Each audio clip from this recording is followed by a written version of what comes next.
Hello students, कैसे हैं आप सब। आज हम दो शॉर्ट ट्रिक देखने वाले हैं।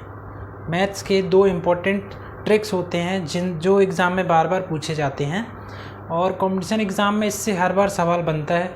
इसको सर्ट्स बोलते हैं, करणी घात। इसके दो सवाल मैं आपको बता रहा हूँ, दोनों ही बहुत ट्रिकी क्वेश्चन हैं, ट्रिक से ही सॉल्व हो जाएंगे। तो आप देख कर भी उनका आंसर बता सकते हो। तो देखिए, दो क्वेश्चन मैं बता रहा हूँ, दोनों ट्रिक्स के माध्यम से ही बताऊँगा। तो चलिए हम सीखते हैं। पहला question, first type short trick. पहला क्वेश्चन आपके यहाँ पर देखिए कितना लिखा हुआ है, √5, उसके अंदर √5, फिर उसके अंदर √5, फिर उसके अंदर √5। इसका आंसर कितना आएगा। इसके लिए एक फॉर्मूला चलता है, देखिए कि जब √x के अंदर भी √x, उसके अंदर भी √x कहाँ तक चला जाए, n तक, तो उसका आंसर होता है x to the power 1 minus 1/2 n। अब यहाँ पर ये फॉर्मूला हम अप्लाई करते हैं। यहाँ पर आप फॉर्मूला लगाओगे तो x की जगह क्या दिया है, 5 दिया ना, और n टाइम्स की जगह कितने बार है ये, 1 2 3 4, तो n की वैल्यू कितनी हो गई, 4। तो इसका डायरेक्ट आंसर इस फॉर्म से यहाँ लिखा जा सकता है, ऐसा लिखा जा सकता है। तो आप इस फॉर्म में जमा दीजिए। x की वैल्यू कितनी है, 5, 1 माइनस 1/2 की पावर कितनी है, n, और n कितना है, 4। तो ये कितना आ जाएगा, 5 टू दी पावर 1 माइनस 1/2 की पावर 4 कितना होता है, 16। इसको आप यहाँ मल्टीप्लाइड करोगे तो 5 टू दी पावर 16 माइनस 1/16 कितना आ जाएगा, 5 टू दी पावर 15/16। कुछ टीचर्स आपको ये डायरेक्ट भी बता देते हैं कि इसकी पावर जितनी हो उसका एक कम करके यहाँ पर 2 की पावर में नंबर लेना है, लेकिन मैंने आपको लॉजिक बता दिया कि ये कैसे सॉल्व होता है। यहाँ पर 1/2 ही क्यों आता है, क्योंकि यहाँ पर कोई भी नंबर नहीं दिया गया है। इसका मतलब ये क्या है, स्क्वायर रूट है, ये स्क्वायर रूट स्क्वायर है, इसलिए यहाँ स्क्वायर लेते हैं। 1 minus 1/2 to the power n, जितने बार ये नंबर होंगे उतने बार n लेंगे, और जो नंबर होगा वो x की वैल्यू बन जाएगा। यहाँ 2 भी हो सकता है, 3 भी हो सकता है, 4 भी हो सकता है, कुछ भी हो सकता है।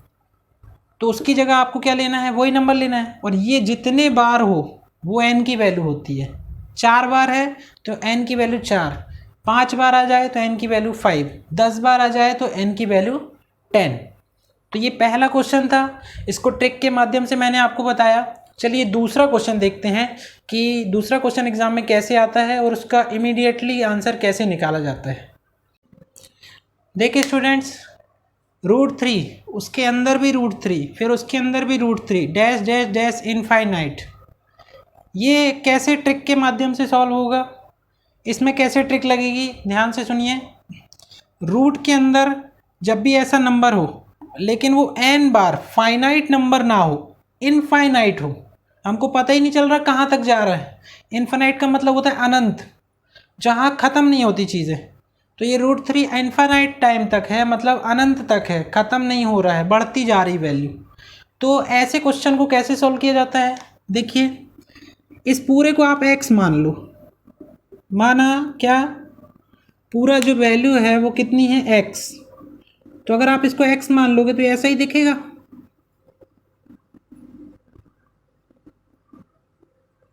ऐसा दिखेगा।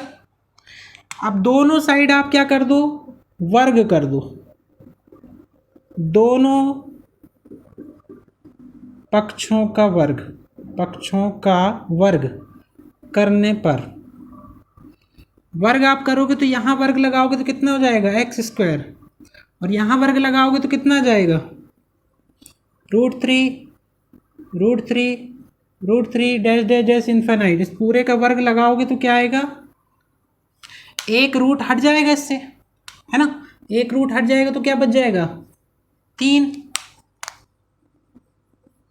और बाकी कैसा बच जाएगा अंदर, √3, फिर √3, फिर √3 डैश डैश डैश इनफाइनाइट। इसको आप बढ़ा सकते हो, लिख सकते हो। अब देखिए यहाँ क्या आ गया, x²। अब ध्यान से देखिए, ये जो पूरी वैल्यू है, ये वैल्यू हमारी x ही है कि नहीं, ये पूरी वैल्यू देखिए, ये x है ना, इसका मतलब हम इसकी जगह क्या लिख सकते हैं, 3 अपनी जगह है और इसको क्या लिख सकते हैं x, तो ये क्या आ गया x square is equal to 3x। एक x से एक x कट गया तो x बराबर कितना आ जाएगा 3। ठीक है स्टूडेंट्स, अब मैं आपको डायरेक्ट बताता हूँ आंसर।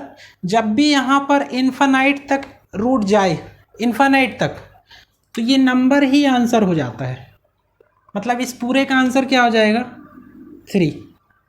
अगर यहाँ 5 होता तो आंसर क्या हो जाता 5, 6 होता तो आंसर क्या हो जाता 6।